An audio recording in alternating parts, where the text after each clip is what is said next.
Hey there. I'm excited to announce this to you today. This is what you've been waiting for in your spiritual quest. This is something I've wanted to do for a long time, and I'm finally ready to announce it that it's ready to go. It's the Grief to Growth Community Circle.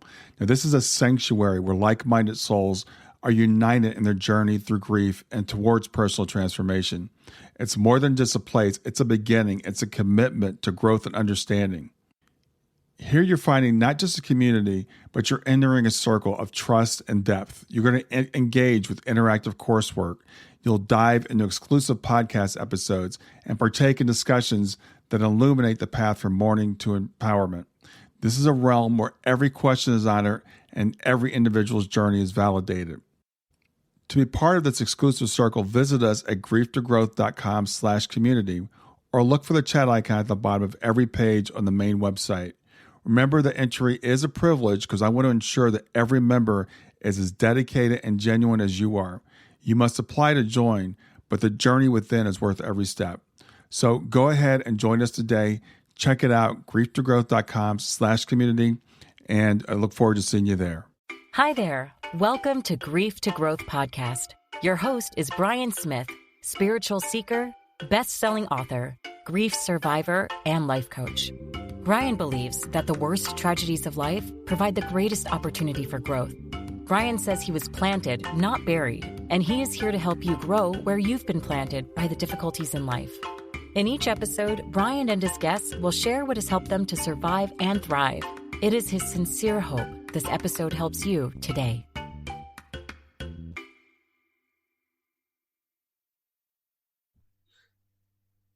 Hey, everybody. This is Brian Smith back with another episode of Grief to Growth. And today I've got my good friend, Peter Panagore. Peter and I have talked a few times. We've done a few interviews together, and we talk on Facebook all the time. I've known Peter for, I guess, about a year or so now, a couple of years. But I feel like I know him really well, and I'm really excited to have Peter with us today. So I want to go ahead and read his introduction, and then we'll get right into the conversation. Reverend Peter Panagore, Master of Divinity of Yale, is the author of two bestsellers, 2 Minutes for God, which is a 7-day-a-week, 365-day collection of inspirational devotions that aired daily for 15 years on 2 NBC stations in Maine to an audience of 80,000 a day. He's also the author of Heaven is Beautiful, How Dying Taught Me That Death is Just the Beginning, and that's available in 9 editions globally, including in Kindle, Audible, and paperback. After 15 years on TV and FM radio, Peter soon headed back into the pastoral ministry in New England. His two near-death experiences and a lifetime of yoga, meditation, and prayer practice, and his practical life as a minister for 18 years sets him apart among his peers. Peter is a mystic, a husband, a dad, and a grandpa. Peter races his crew on sailboats. He reads science and literature. He occasionally swears, and Peter always seeks God. Peter says he's not religious, but that his boss is God. And I want to welcome back, Peter. Thanks for being here. Good to see you eye to eye again, Brian. Yeah, it's really great. I watch you all the time on Facebook. It's great. You're traveling around to different churches and speaking on Sunday mornings, and you stream it live to Facebook. So that's really great. I love watching you do that. Well, thanks. It's been an interesting experiment for me because, of course, I'm not looking at the camera when I'm looking at the congregation, so it's like breaking all the rules. yeah, exactly. But they're great. I love your sermons. I love hearing. I love what you're doing.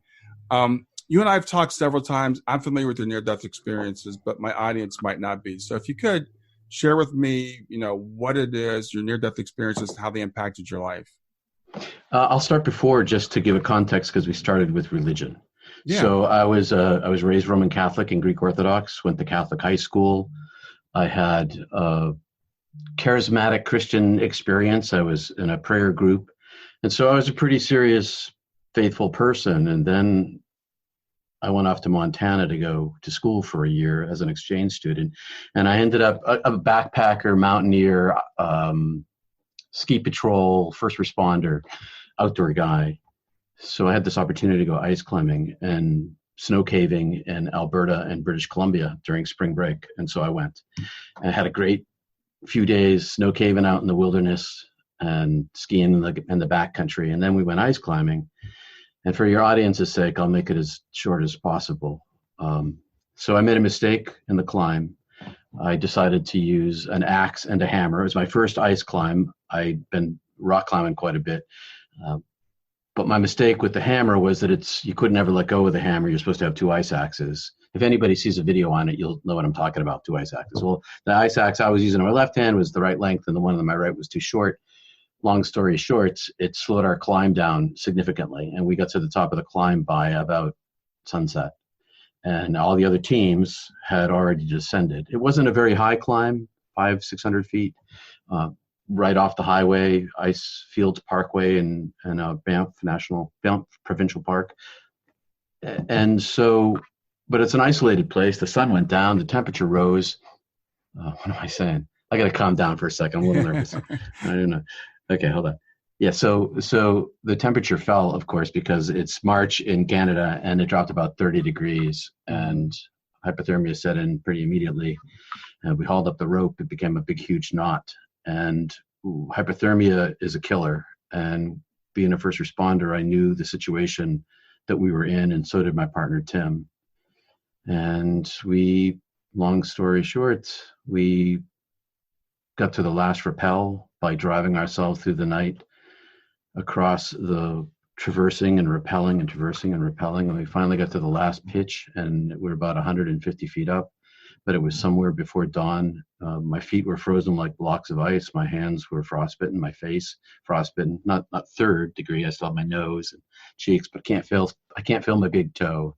And my hands hurt pretty much whenever the temperature hits 50. So the cellular damage that I'm left with. And so the ice climb was over. We were on the rock and descending 150 feet down. That's all that we had left. The rope was jammed around the corner. I still had one end attached to me. The other end I had tossed out. And when I first pulled, it got jammed. And I began to fall asleep. And sleep is the last stage. I'd gone through the stage of getting hot, and I unzipped my coat. I should tell the audience, it's like, I have guessed 0 degrees out. There's no wind. The moon's 3/4. There's a million stars in the sky. There's rock face in front of me. There's huge, beautiful view out to behind me. Super peaceful place. There's no traffic because there's no people. No offense to the Albertans, but there's very few people who live up there. And so there was nobody driving by on the highway down below us. And we were alone, and we were stuck, and I knew I was going to die. And I began to fall asleep. I'd collapse and hit the rock. And then I'd pull myself back up because I was harnessed in. And then I pulled myself up this time. And as I stood there, my partner, Tim, was also hitched into the rock to my left, but too far away to help me pull the rope. And we were afraid I was going to drop the rope if I detached it from my harness because my hands were frozen. And so I stood up and I looked around, and his peripheral vision kind of began to close like this. And I looked around and I thought, what's going on? Never seen this before.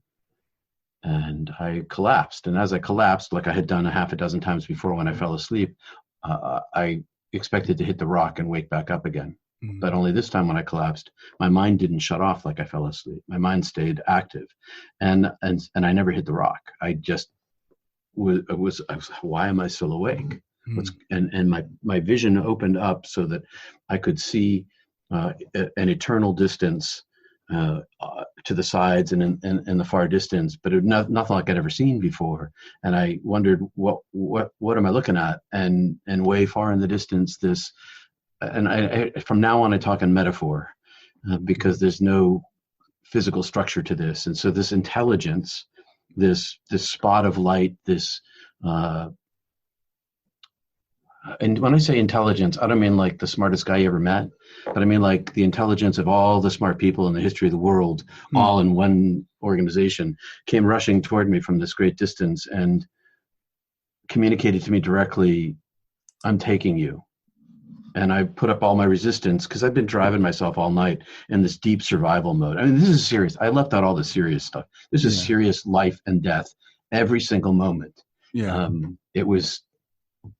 We were fighting, staying alive, and I had consumed all of my fat, and I consumed all my liquid was gone. I had frostbite. I was hypothermic. I was in a terrible situation, and my partner Tim was too. It was desperate, desperate, desperate. And so this intelligence comes rushing toward me and communicates to me telepathically, non-linguistically, no language, no words. I'm taking you. And I said, no, you're not. I don't know what you are, but all this is very, very quickly running through my head. And I put up all my resistance against, and it just took me like I was like breaking the thin layer of ice on water. And I'm out. And next thing I know, I'm being carried through up this, well, I hesitate to say tunnel, although the vision of my understanding became more narrow, but the space I was in was still, I couldn't see the end of it. Mm-hmm. And it all happened so fast. It wasn't this long journey up this tunnel. It was like, boom. And I was content.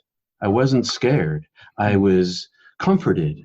This intelligence continued to comfort me.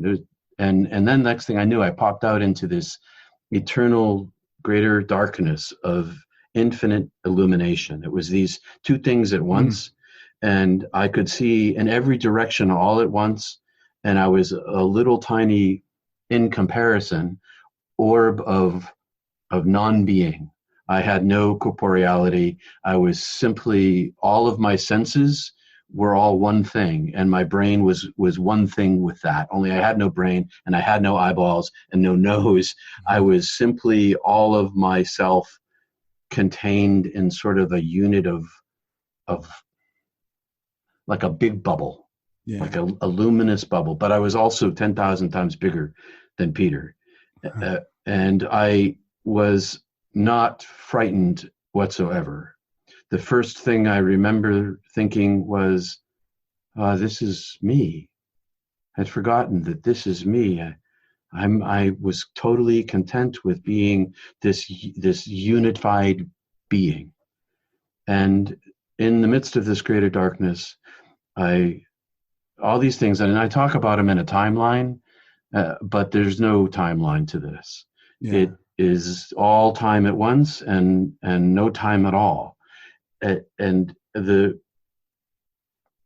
portal appeared to me, and I describe it in the book, Heaven is Beautiful, like a doorway that was 70 yards tall and 30 yards wide. But I made that up because I don't know how to tell you what it looked like. Yeah. I could talk about it as like an opening, like a round opening that had no edges. But it had this flow to it, and it was transparent and translucent at the same time. It had this surface area to it, and yet I could see this super long tunnel that was infinite and of a different darkness than the outer darkness. Mm-hmm. But I knew that it was where I was being led to go. Mm-hmm. And when I touched this surface area, I found that it was all living, like capital A, capital L. It was all life, all living, all being, all everything beyond the universe and the universe itself. It was all life, and it flowed into me when I touched it. And at the same time, a voice spoke inside of me, but also spoke around me. And it had no language, and it had no gender, and it had no words. It spoke with a totality of meaning contained in a single communication. And the voice said, my name, and it called me into being. And I saw simultaneously the origin of myself, like a photon, made from all photons compressed into infinity. That's an opposite, okay? Yeah. But it was everything's like this two things at once kind of place, superpositioned. Everything's superpositioned, everything's entangled, and even as this photon of light, I was both particle and wave at the same time, and I was connected to the divine, and I was separate from the divine. But I could see that the origin of my being as a created soul was in comparison to the infinity of Creator. Mm-hmm. And I saw the long tail of my soul. I describe it as it's the age of my long soul self precedes by eons, but it's also timeless. So it's hard to explain. And kind of on the surface area of this was Peter, way far away from the origin of my being. And my name was is unpronounceable by my tongue. I can't tell you what it is, but I because it's not Peter, because they're not talking about me. I was called into being, and I knew that I was created. I knew that everything about me had been known since the moment of my creation, not just my life as Peter, but that's what I went through. I went through the life review, and I had no parts of me hidden. I knew that I was known by the knower, and the voice said to me, I know you, I made you, nothing is hidden from me. And I went through variously, could be called hell of my own making, or in Catholic language, purgatory. I suffered all the pain that I gave away in my entire life from the point of view of the person I gave it to. And what I discovered was that the little tiny bit of pain that I thought I gave away in each of those incidences turned out to have been magnified 10,000 times more than I had ever imagined it could be, and that I had actually given it to myself. All the pain I gave away, I carried with me. And it was each, as I said, incident of it was magnified much larger by magnitude than I had imagined. And all of that was an accumulation. And I went through a sequence of experiencing that pain as the other person, and experiencing my own justifications and rationalizations for those actions that I took intentionally or unintentionally, all of them. And I self-judged as guilty, as shameful, but not because I was bad, because I was created. Because simultaneously, I could also see that all human beings and all sentient beings are crude in construction compared to purity, and it's our very existence creates the dynamic that we do bad things and good things. We can't help ourselves from doing bad things. It's like when you're in traffic and you stop at the red light and you turn, you look, you turn out, you turn right, but you didn't see the guy and you cut him off by mistake, but you never notice. Yeah. But this guy behind you, she's like, ah! That I went through all of that too. All the things that I didn't even know that I did. That was an accumulation. And meanwhile, the voice is saying to me, and I use a capital V when I write it, I love you, I made you, I know you, I forgive you, I've always loved you, I've always loved you. And it was the love that was given to me in my lifetime, and the love that I gave away in my lifetime. And I was a born-again Christian. But my perception was a little bit different. Yeah. And my perception is that love itself was my salvation in that time period when I was dead, because it seemed to me that the overwhelming amount of love, with a capital L, all love of all beingness, allowed me to see the love that I carried with me while I was seeing the pain. And I turned to the divine. I repented. And my repentance was that love was all there is. It made it really easy. It wasn't like I had to make a decision. It was more like a compelling, look at me, just see me, just turn to me. And all of the pain that I ever had was gone. Everything, not just the pain that I gave away, but everything. I was cleansed in the language of Christianity. I repented, and as Teresa of Genoa, I like to quote her. She talks about the purgative fire of divine love. Love itself burned me clean, and I was then all simultaneously infilled with the oneness of charity, love, beneficence, mercy, forgiveness, truth, compassion, intelligence, all knowledge, and all joy, adoration, bliss, paradise, heaven. And I was infilled to the capacity of my supersized soul. And I felt like one more drop of divine presence, of oneness of being, and I would have been obliterated and gone back into the oneness itself. And I remember thinking, I can know everything I've ever wanted to know.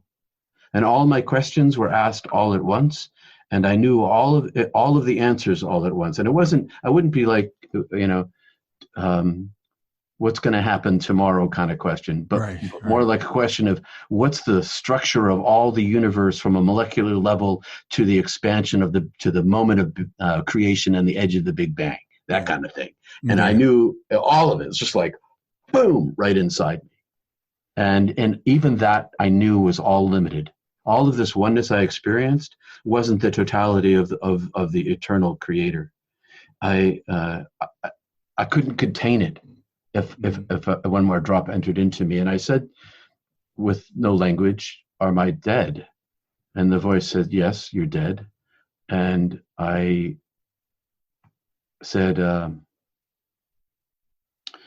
can't die now. My sister had vanished from my family, run away. My mom broke. And I feared for their suffering."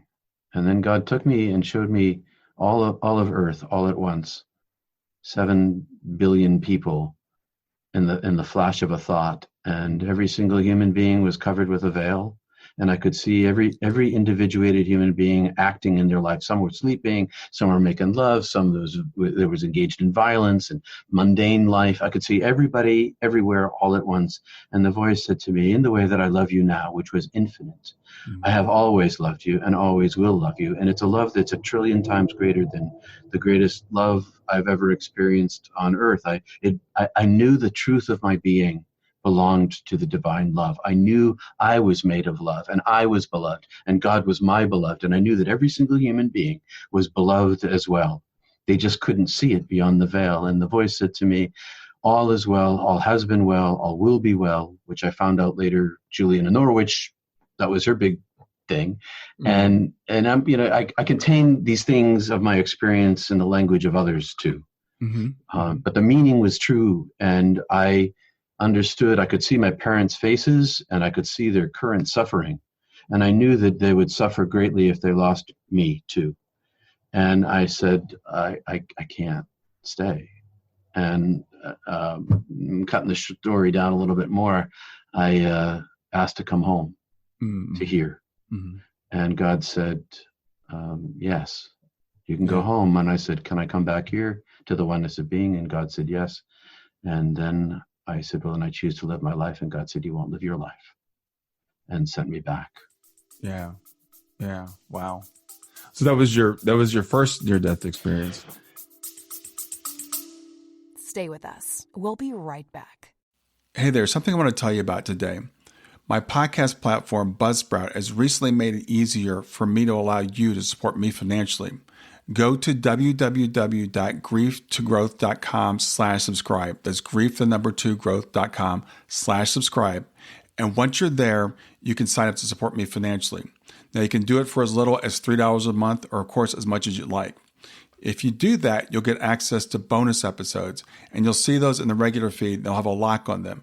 But when you become a subscriber, you'll actually get access to your own private feed, and you'll be able to listen to the regular podcast along with the bonus podcast for the subscribers. I want to thank you for listening. I want to thank you for sharing the podcast. And I want to thank those of you who support me financially. Have a great day, and on to the episode. Most of it. There's to make it shorter, I cut a bunch of stuff out. Yeah, I know. It's so, I love to hear you tell it, because it's interesting. You touched on so many things, but one of the things we talked about before the interview was the necessity for the use of metaphor when we're talking about these things. Right. And I heard you say several times, "I can't describe it to you. I can't describe it to you." So you give me something that it's like. And the reason I wanted to bring you on today, because I want to talk about some of the metaphors that I think have become myths in some of our faith traditions, that we've taken things that were written metaphorically, and we've taken them literally. And one of the things I wanted to talk to you about was the subject of hell. I was having a conversation with some people the other day, and it's on my mind a lot anyway, but we were just talking about this notion that God creates us with this original sin. So we're created flawed, and then he punishes us for being the way that he created us by eternally tormenting us. And I heard some elements of that kind of in your story, but not literally, right? You were saying that in comparison to God, and in comparison to the infinite, we're limited. It doesn't mean we're evil. And you talked about a purgatory type of experience or a hellish type of experience, but it wasn't punitive and it certainly wasn't eternal. No. And I'd like to push back for a second here and talk about Joseph Campbell. Joseph Campbell's perspective on myth is that myth is a story that tells the truth with a capital T, but isn't necessarily true with a small t. Yeah. And so in terms of the mythification of metaphor, I would lean more heavily to the literalization of myth. Yes, exactly. And yes. And so I just to say that, I saw this meme the other day, and it was a person on a spit above a fire being roasted, and the God character who was turning the spit saying, "If you don't love me, I'm going to roast you." And I'm like, if you don't love me in the way, if you don't love me in the way that I want you to love me, which to me sounds like an abusive relationship. I work a lot in domestic violence, and I sit on the state of Maine's domestic violence homicide review panel. And, I read these for years, and it sounds abusive to me. Yeah. And my experience of the divine was not that. It was more like I had accumulated, like, it's Christmas time. So we get everybody's Jacob Marley. I said Bob Marley. One love. One love, though. Jacob Marley and Ebenezer Scrooge, these are the chains I forged in life. I had forged chains in my life that had prevented me from entering into the oneness of being. And so I didn't go to like a corporeal place. I went directly to what the Christian mystics call the unitive state of being, where self is obliterated. Even though I was still a containment of soul, I was still somehow one with God and separate from God. But I was also in this place where I was completely, there was the part of me that was Peter was way back behind me and not really part of my experience. I remembered back to my parents. I remembered back to earth. It wasn't me.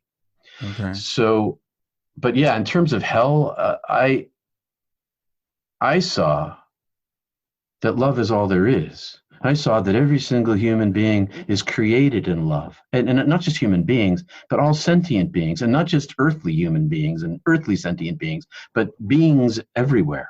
It's the, I can't remember who said it, but the universe is secretly made of love.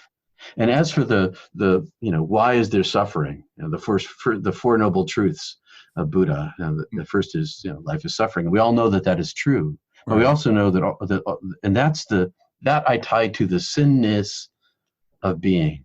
It's just, in order to be in the material world of time and space, there had to be a corruption of purity, a lessening of the wholeness of eternity, or else we wouldn't exist.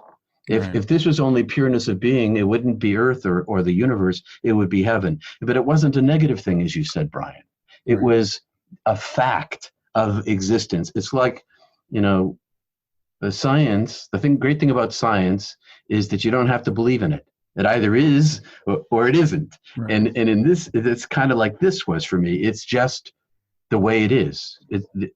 Part of the isness of being a human on earth is the corporeality of suffering, and that includes hurting other people. Right.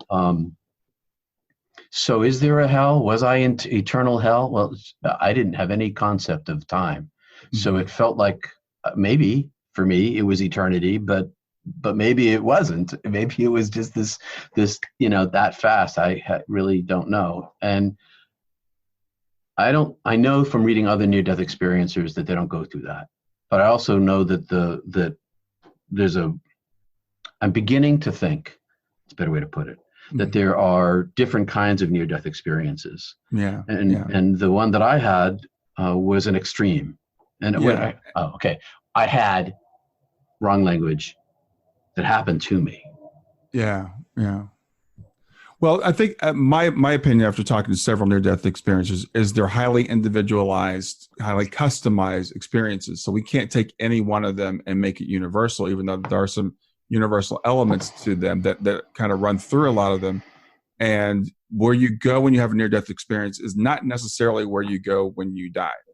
I think that, because people do, so some are physical, some find themselves in a place of flowers and walking along a path and walking along a beach. Some people find themselves in a non-corporeal state like you did. But I think there are some lessons we can draw from them. And some people say, okay, when we die, we just immediately go to bliss. And, that's the kind of the opposite extreme of what I was raised with, was most of us are going to immediately go to torment. But I think there are different places, different levels, different experiences, just like there are here on earth. And this binary choice is what I was taught as a child. It's either bliss or it's torment, and it's eternal. Either way, you make a decision here in life. If you hear about Jesus and you reject Jesus, then it's torment. If you hear about Jesus and you accept Jesus, then it's bliss. And I think what we can determine from these experiences is it's not that simple. It's not that binary thing, and it's not based upon just whether you confess Jesus as your savior or something. I agree, because before Jesus walked the earth 2,000 years ago, the history of humanity, hominids, goes back 500,000 years. Yeah. Exactly. And so let's burn all those Neanderthals and Denisovans, and so I struggle with the whole concept. I lean into in my mansion there are many rooms. If you're going to use metaphor to talk about these multiple levels of heaven, then that's the one that I would use if I were in the Middle East 2,000 years ago and only the king had the palace. Yeah. It's interesting, Peter, for me, because I was raised to take all this stuff literally and didn't even know there was a metaphorical understanding of it, right? So the creation story, Noah's Ark, all that stuff, it either literally it happened or it didn't happen at all. And like what you said earlier about, myth is truth with a capital T, but it doesn't necessarily have to be historical. And so we have to, as we're reading these scriptures, we can either throw the whole thing out because it's not literal, or we can try to get to what are they trying to say? What's the point of the story? Stay with us. We'll be right back. Hi there. I'm really excited to tell you about my latest ebook. It's 4 lessons that you can learn from the near-death experience without going through all the trouble of dying to learn them.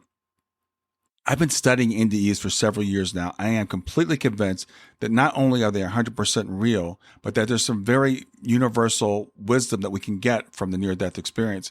And I've distilled that down in this book into 4 short lessons. And I've also given you all the reasons why I believe that NDEs are absolutely real. So go to www.grieftogrowth.com/NDE lessons to pick it up for free. www.growth.com/NDE lessons. I hope you enjoy it. Well, there's a reason that literalism arose 150 years ago, because it was afraid of science. By the time 150 years ago, when literalism first began, science had been around, the scientific method had been around, and confronting religion, who held the keys to all belief, including scientific belief, and was proving that things weren't exactly as the Bible said, evolution being a prime example of that. Right. And so the 2 streams basically developed in the United States out of Western Protestantism, and you got your literalists and you got your mainstreamers. And your mainstreamers went heavily intellectualized. You get the congregational churches are a great example in New England. The glass is clear. The buildings are square. There's no dark corners. And the preaching was more historical critical. Yeah. What can we do? What they call deconstruction, or I can't remember the name. There's some ecclesiastical word for it. Anyway, but the literalists use their scientific thinking to solidify and calcify and create a thought loop within the Bible. Yeah. But here's the thing about Noah's Ark that you probably would never talk, is that there are 2 Noah's Ark stories, and there are 2 chapters apart. The first Noah's Ark story is the one that gets painted in a mural on every little child's, bedroom or in the church nursery. But the other story is that there were 7 animals of each good kind brought aboard the ark. Mm-hmm. And those are in contradiction to each other. Right. There's a lot of stuff that literalists conveniently ignore. Well, they're 2 creation stories. They're creation stories, myths. Yeah, there are 2 in the Bible, and the first and second chapter. Yeah. And again, I wasn't taught that. I was so we're not taught these things, and again, I was taught it's either all true or it's not, and true being literal. Well, if it's not all true, then Jesus didn't rise from the dead. Yeah. If it's not all literal, then that didn't happen. So to get to that, you have to believe the whole kit and caboodle, is what they say. Yeah. And they're wrong, frankly, and that gets me in lots of trouble. But I come at the Bible. I should tell the audience this too: is that I went into my near-death experience as a Christian, a born-again, charismatic, speaking in tongues. Mm-hmm. Okay, Christian. I came out of it with no belief and no faith at all. My Christianity, my faith, was completely erased from me. Mm-hmm. And what replaced it was knowing that I'm known by the divine beloved. And that's all that matters to me. And I chose to go into religion as a study in order to find other people like myself, because this is back 1980, when this all began for me, when near-death experience wasn't common. I was afraid to tell people. And so I went to Yale to study mysticism. Mm-hmm. And I toyed with the monastery and I practiced yoga. I ended up in the Marcel Marceau's student of a student, and he taught hatha yoga with a chi factor and prana. And I found that was part of my experience, which is also taboo in the literalist world, mm-hmm. Toying with Satan. And so I kept my mouth shut for most of my life. Yeah. But I find in the scriptures, I find in the Bible, the opportunity for divine connection. Yeah, I do. And but these days, I get I'm working my way through the Quran a little bit, and mm-hmm. I can't say I understand it all because I don't. Yeah. But trying. So where were we? I'm kind of off the beat here. Well, we were talking about literalism, and one of the reasons that prompted me to reach out to you at this time is I heard one of your sermons a couple weeks ago when you talked about the return of Jesus. Oh yeah, he never left. Yeah, and I was like, wow, I've never heard it put that way. So could you expand upon that a little bit? Yes. So first, think about the end times. The whole political thing that's going on in the world, in Israel, and when the Messiah is coming again, and Armageddon, and the rapture, and all these kinds of things, and the end of time. Now, the time is as old as the universe. And we might get wiped out. Humanity might have the end of humanity, but time itself, mm-hmm. it's not going to end. Not because an asteroid hits us or the sun supernovas or any of those other things. Mm-hmm. So that's just a fallacy, first of all. But in terms of the light has always been here. It makes reality exist. And Jesus contained so much light that he radiated so that they painted pictures of him with halos, what people could call auras. Mm-hmm. And that began early on. So he more than charismatic, but he wasn't bringing heaven here. Heaven was already here, and human beings are always capable of accessing it. It's in every single molecule that there is divine love. And so I'll tell you how I finally, when I came back, I saw light inside every single person. I look in people's eyes. Even the people who consciously put the veil down, they still have a radiance to them. It's small, but it's still there. Yeah, it's in all things. And I began to see the light inside animals and their eyes. I've seen it radiate from the center of people's foreheads. It's because Christ never left. Yeah. He wasn't dying to take on the sins of humanity. Although, somebody pointed out to me the other day that I kind of took on all the sins that I gave away in my life, I was like, I never thought of that before. Yeah. But no, he came to say that death is a fallacy. Death isn't real, and that the light's already here, and all we need to do is open up to the divine presence and love each other. That was his message: love each other. So everybody's looking this way, when really the best place to see it is right here between us. That's where we experience the divine the most. And even an atheist can experience love, and if God is love, then they're experiencing God. Yeah.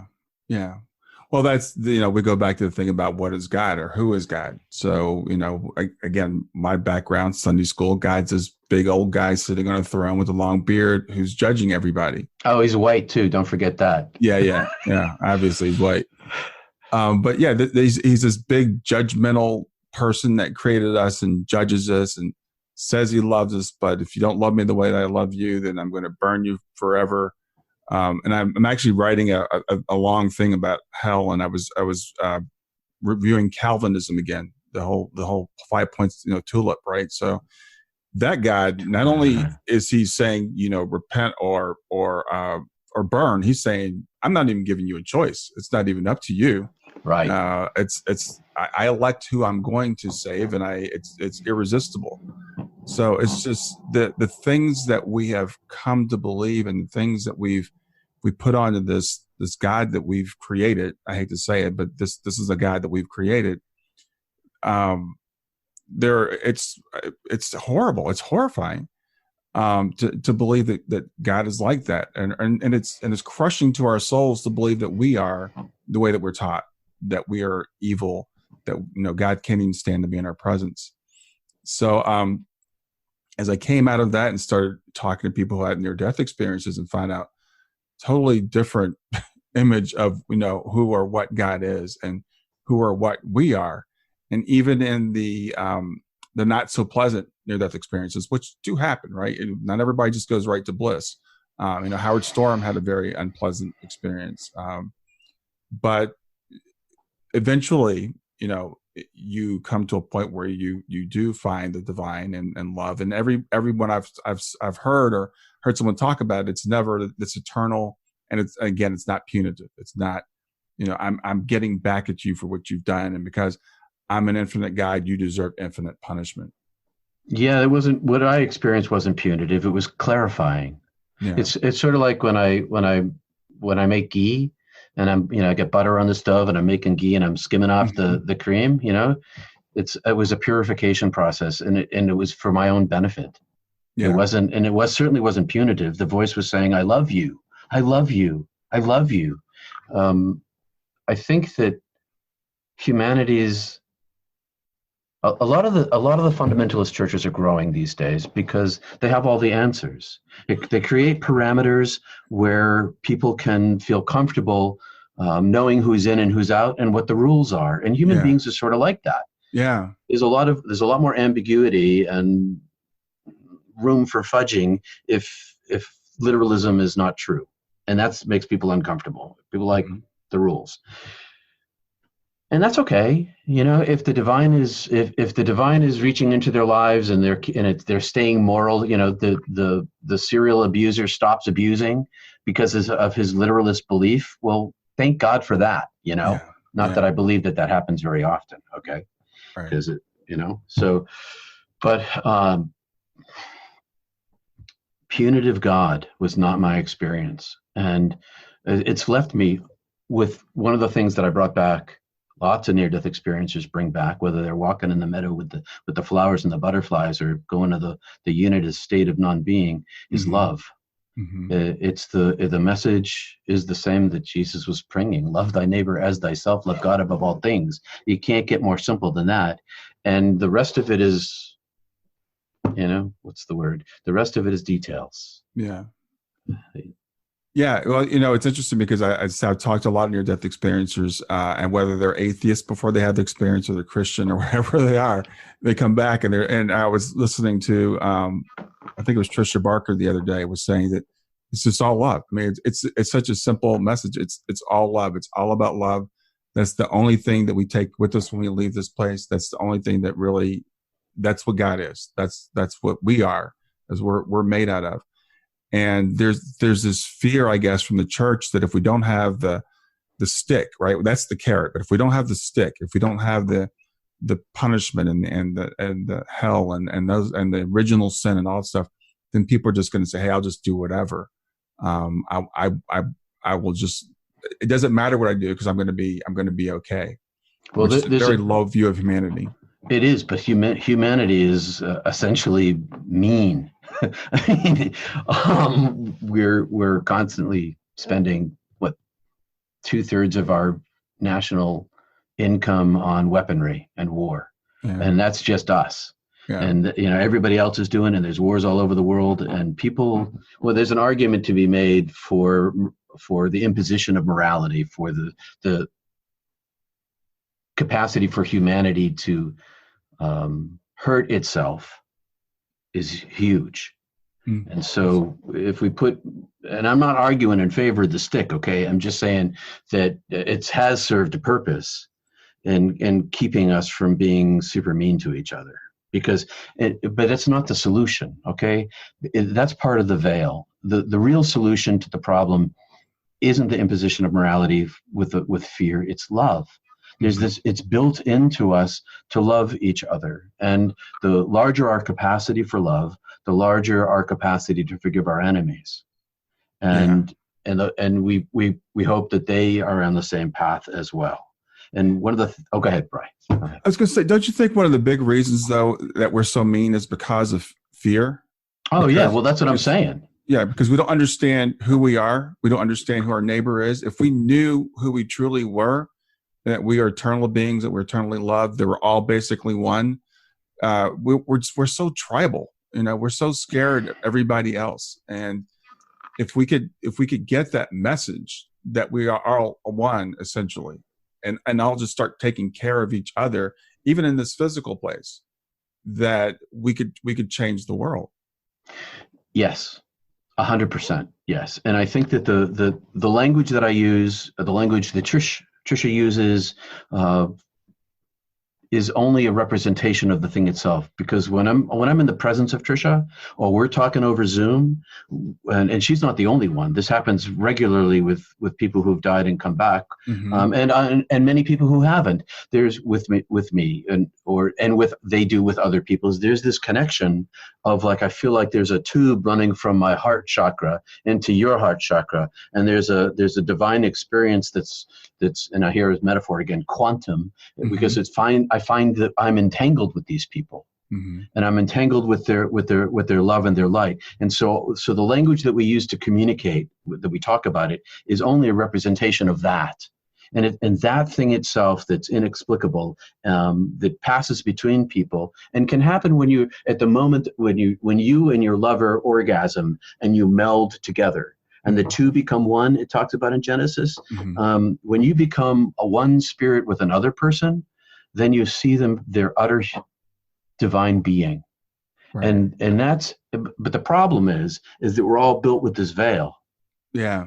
And so it's really hard for people to penetrate or glimpse through. And when they're threatened and they're afraid, it's easy to retaliate out of fear, even if you're an awakened person. Yeah. It's funny you mentioned the veil. I think I've heard you say that, but I've heard other people talk about the veil between the worlds, right? The veil between us and the spirit world. And I've heard people refer to the body actually as the veil. Yeah, the senses, your eyeballs, your nose, your ears, your physical touch, your body is your veil. Yeah. But it's more like in the Matrix, which without the evil machine overlord, replace that with divine love. But we're not only are we the veil, but we're inside the veil. Yeah. And when you're in the experiment, what's the Heisenberg principle, you impact the experiment. It's really hard to see objectively. Because when you're in the experiment, you are the experiment. Yeah. And so we're kind of stuck in this place where we're unable to easily perceive the light of the divine being, either inside ourselves or outside ourselves. But we're all built with this capacity for love, or 99.9% of us are, because there are a few sociopaths and those kind of people in the world. But even they are too at the core of their being. And as much as I think that they ought not to be allowed to impact the lives of other people which is very diplomatic way of saying that maybe some ought to be in prison. Yes. Yeah. All right. Unfortunately, Unfortunately, but that's not really their fault. That's a biological thing. There's biology going on, brain chemistry, and electrons and chemicals and all these things. That doesn't mean we shouldn't protect ourselves. But even the core of their being, they're still made of love. Every single person, every single chickadee, every single maple tree, everything. Yeah, absolutely. So let's talk about, let's just real quickly talk about your second experience, your second near-death experience. Yeah, so in an odd turn of events, as Heaven is Beautiful was coming out, as 2015, literally like the month before it was due to come out, I had 100% blockage in my widowmaker, heart attack. It's a congenital thing, runs in the family, and I died. I was at a yoga class, and I got someone in the class to transport me to the urgent care center. And I got a shot up of a decoagulant that gave me a 3% trickle through, but no painkillers, because morphine and opiates make me nauseous. So, and I've been meditating for 40 years. And so I know that meditation if you're in the state of meditation with a hyper focus, you can separate yourself from the pain that you're feeling. You still know the pain is there, but it's not as intense. But of course, the moment that you're not hyper focusing, it comes back. So I told the doc, no opiates. I don't want to be vomiting in the back of the ambulance with a heart attack, because that's what's going to happen. I'll just meditate. So on my way to Maine Medical Center in Portland, which is an hour and a half drive from my house, I died. I live in a pretty remote place right now. Yeah. And it's beautiful. It's high aesthetic, but it's pretty remote. And so I died. And what happened was, as I was in the back of the ambulance, sirens going on, I'm meditating. I hear the paramedics say, "We're losing him," over the radio. And I'd been an ambulance attendant, so I was like, I know what's going on. So I open my eyes, I look up at her, she puts on her game face after she has this fearful face. I close my eyes again, and the next thing I know, all my pain is gone, and I'm out of my body, inside myself, going ever deeper into the beautiful darkness. And the same angel of death, this intelligence, came to collect me, speaking two voices at once, the angel's voice, but originating with the divine voice who spoke to me the first time, saying, "It's time to come home." This is like 30 years later after the first one, right? That's like, 1980 first, 2015 second. Okay. And I recognized immediately what was going on, and I wasn't afraid this time. I wasn't confused, because I wasn't really afraid last time when I was out of my body. I was just confused. And I had presence of mind, and the voice and the angel kept coming closer rapidly. "Come home, Peter. We love you. It's time for you to come home. You've done your job. It's all over. Come. But I thought to myself, well, I got a little time here. Let me think about this. I was like, hold on a moment. So I'm already going to be carried up, and I turn away and I look back inside myself, and I think about my son, my daughter, and my new granddaughter. And my son had made it to the urgent care center, and I'm on the gurney going out the door, and the doc, he tells him to say goodbye to me. I found out later that the doc had told him that I was going to die along the way, and I bet he better say he loves me. So last image I have of him is holding my hand and leaning in and saying, "I love you, Dad. I love you." And off I go. And so that's the first thing I think about my son. I think he's 26 at the time. Can I leave him? Is he ready? I think about my daughter, who just left an abusive relationship with a man who came back from Afghanistan very broken. And they had a baby, and we had just rescued her out of the marriage and spirited her away to a safe place. Can I leave her? And can I leave the brand new baby who's now unprotected from this man, who's going to be there for my daughter? And so I thought, I can't leave these people. So I turn back and I look at the angel and I say, "I stay in." And I turn around and I go back in. And so here I am, and I made this kind of pact with my granddaughter in that moment that I'm here for the duration. I've been praying for 30 years to die. I have my meditation prayer, and I had a second prayer, which was "Take me home, God, today." Yeah. And that kind of went away. Now I'm stuck here as long as she needs me, and I'm happy to be here for her. We have my family, they call me the Golden Bampa, because of my relationship with her. Because it's just, I'm sure that lots of grandparents have that special relationship, but for me, I came back for her, and so here I am, once again trying to be in the world and not of it. I live with one eye in heaven and one foot on earth, and one foot in heaven and the other eye on earth. Yeah. You and I did a show earlier. We did a special show on why we stay, why you stay, because you're interesting. And a lot of times people have near-death experiences and they want to stay there and they're sent back. But you both times have volunteered to come back because you've got a reason to be here. The first time to live the life that you lived up to this point, and now to be here for your granddaughter. So I feel like we do have reasons to be here. We've got a mission here. We're all going to go to a beautiful place, someday. But while we're here, we've got to do the work that we've been given to do, right? Well, that's why it was the knowledge of the place that I'm going that gave me the strength and courage to come back. It wasn't so much the attraction of earth as it was the necessity of mitigating suffering and pain. Knowing that there is no pain, there's only healing and wholeness on the other side waiting for me. Yeah. And also with an understanding of timelessness, that all time is contained all at once, and all the universes and heavens are all within the oneness of being. Give me courage every single day just to stay. Yeah. And the time here is not that long, I guess, right? 70, 80 years, 90, whatever it is, 100, 120. It's not wink that of long. an eye. Wink of an eye. When I was dead, it was a wink of the length of my life was that fast. Yeah. So that's a good perspective to keep in mind when we're having rough days. Yeah. Peter, I want to again thank you for being here. Thank you for doing this. Thank you for everything you do. I look forward to your talks on Sunday mornings. I would share those out when I see them. Thank you. I know you're going to go back into pastoral ministry. That'll be another new exciting chapter in your life. I want to go over your book again. Heaven is Beautiful: How Dying Taught Me That Death Is Just the Beginning.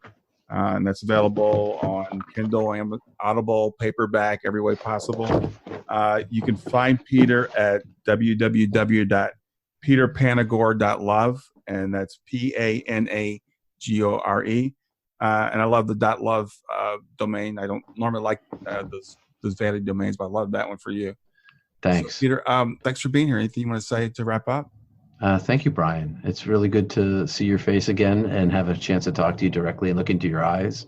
And thanks for your audience for listening in. And if you have any comments, I'm reachable and I respond to people. Yeah. So Peter's very responsive.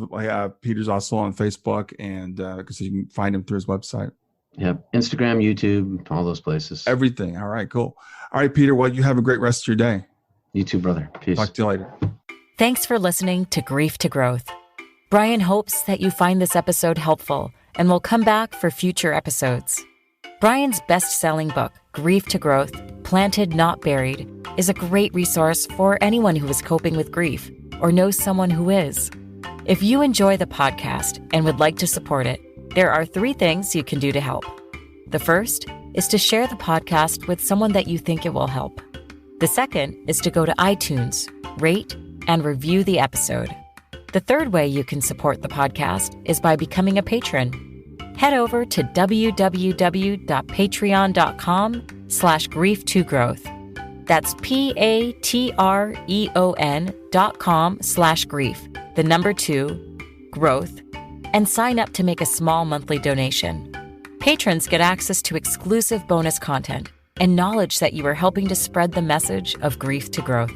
For more about Brian and Grief to Growth, visit www.grief2growth.com. Hi there. I hope you enjoyed this latest episode of the podcast, and I'd love to hear your thoughts. What questions came up for you? What did you like about it? What didn't you like about it? I invite you to visit us at grieftogrowth.circle.so. That's grief2growth.circle.so to continue the conversation with me and with other listeners. It's a space to sound off, to share reactions, and to go deeper into the topics from the show. I look forward to chatting more, and I hope to see you there.